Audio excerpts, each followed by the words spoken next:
Look, what if I told you there was something you were missing? What if I told you that Jesus doesn't really fit into your description? What if I told you that follower of Christ doesn't automatically mean Christian, and just because you believe in faith doesn't mean Jesus didn't believe in submission and conviction? Listen, you say Jesus was God and that God had descended. We say Jesus was man, for Jesus was dependent. Our God is all great and cannot be comprehended. You say that God was murdered, or do you believe that he pretended? See, God gave us brains and God gave us logic, but I guess God wanted us to use them in everything else except for this topic.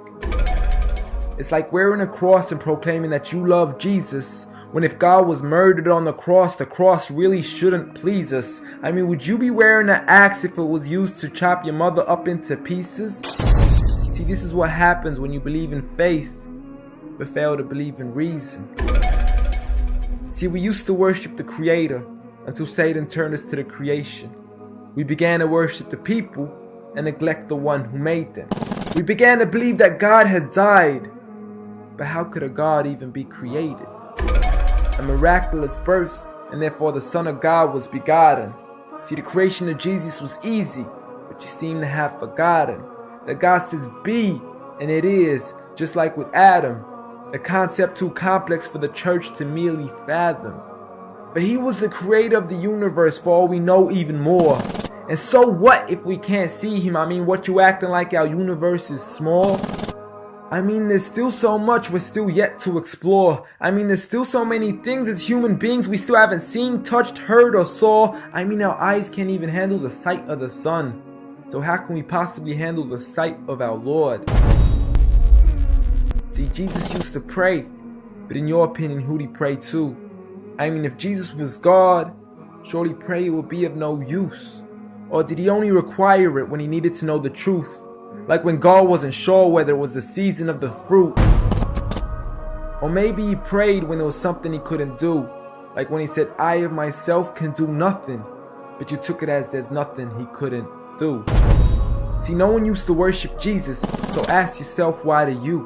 A concept so straightforward, but has left so many confused.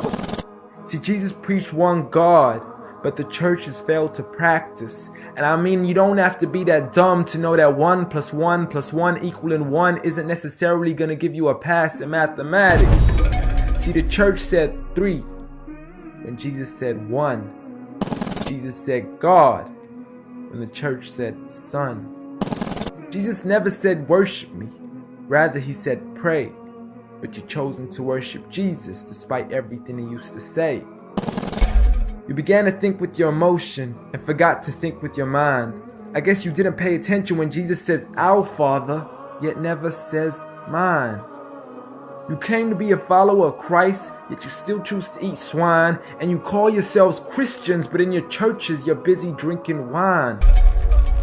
And just to clarify, I do love Jesus. Matter of fact, I love him more than you. Because when Jesus said do something, I actually do. However, I'm not connected with the church nor with the Bible. See, I love Jesus as my prophet, but refuse to worship him as an idol, just like he wanted and proclaimed it as sin. So it doesn't really matter if they don't let him in, because Jesus wouldn't even want to be in the presence of people worshiping an idol of him.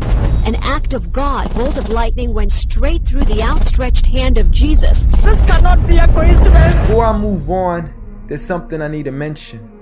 The worshiping of Jesus is a man-made invention. He never asked for your worship so he can grant you protection. Rather, he asks you to alternate your prayers towards another direction. To God and God only, and pray that he accepts them. And know that just because you love Jesus doesn't mean he feels the same way about your affection. See, what you believe in is exactly what he resented. Matter of fact, it's everything he despised. See, the worshiping of creation goes against the very message he supplied. So you began to follow a religion and called it love in disguise, because love can be good, but love can be blind. Giant Jesus is no more.